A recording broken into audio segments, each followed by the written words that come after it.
Hi everybody, it's Sky from Princess Rocket.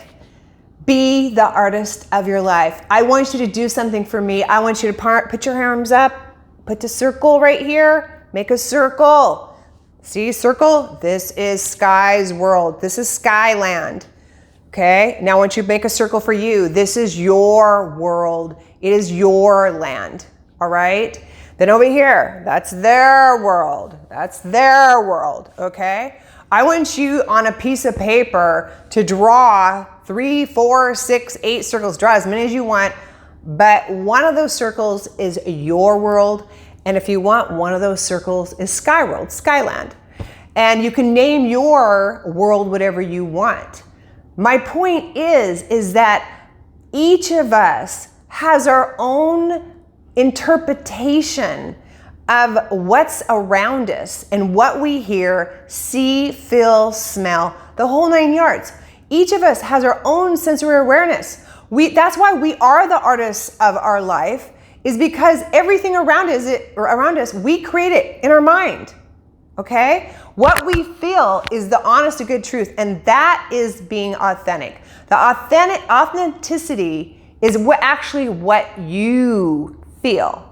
And what brings you joy, what brings you sadness, that is being authentic and being able to articulate and say, hey, and say it bravely. You know what? Today, I am feeling super sad today because, and then you not being worried about being judged. That's being authentic.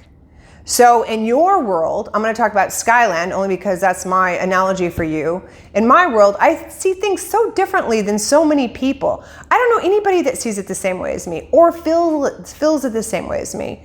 So I want you to write down on a piece of paper, who's getting in your way? Who?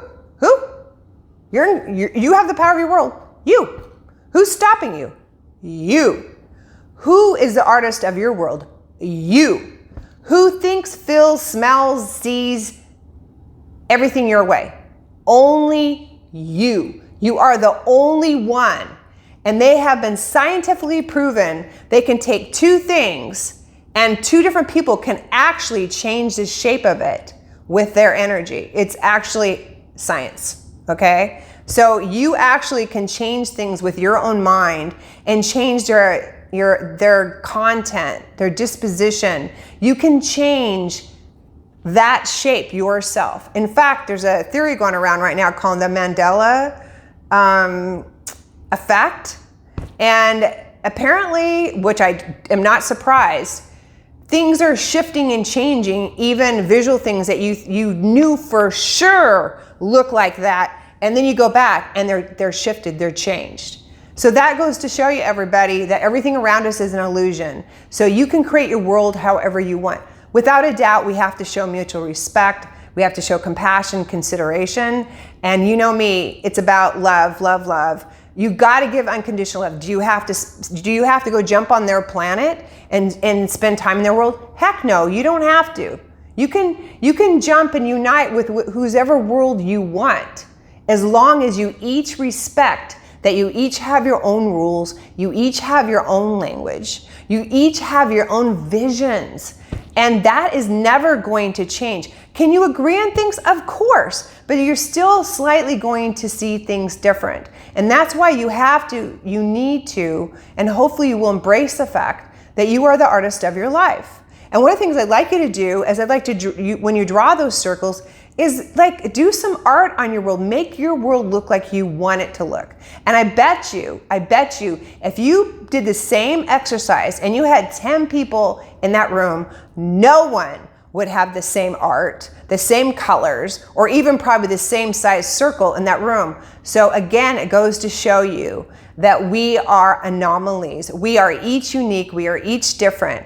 And at some point, we must accept it, embrace it, and celebrate it.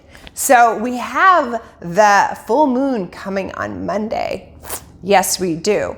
And the new moon and the full moon are very important because those are times with the full moon that we release things that are no longer serving us, okay? So I would write on my circle today, what do I want to release that's no longer serving me? Because the old paradigm is not serving you anymore.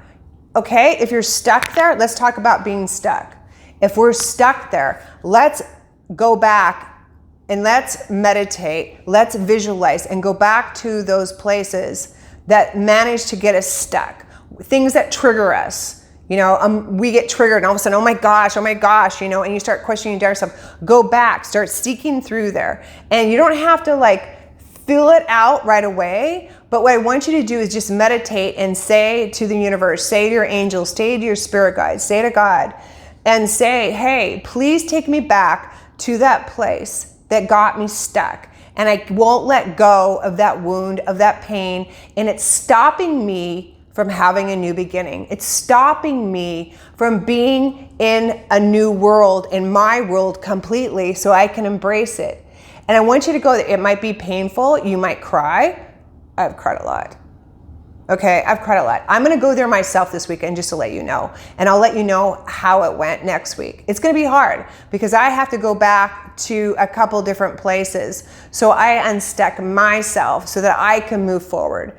And there's a lot of people are in the same boat. And you'll find at times you're gonna get stuck again. And you're like, wait a minute, why am I grounding my feet in? Why am I binding myself to something that's not serving me? When you feel like you're trapped or you're in prison or you feel helpless or you feel out of power, that's when you have bound yourself to something from the past and you have not let go. So let's work on this together. Let's meditate. Let's ask out to divine powers. Let's ask out into the universe and ask for the artists and us to become completely vulnerable, to allow ourselves to go back to those places so that we can unbind ourselves, so we can create exactly the world that we want. I love you so much, and don't forget to give yourself some hugs and kisses from me. Sky, Princess Rocket, have a beautiful evening and a beautiful day.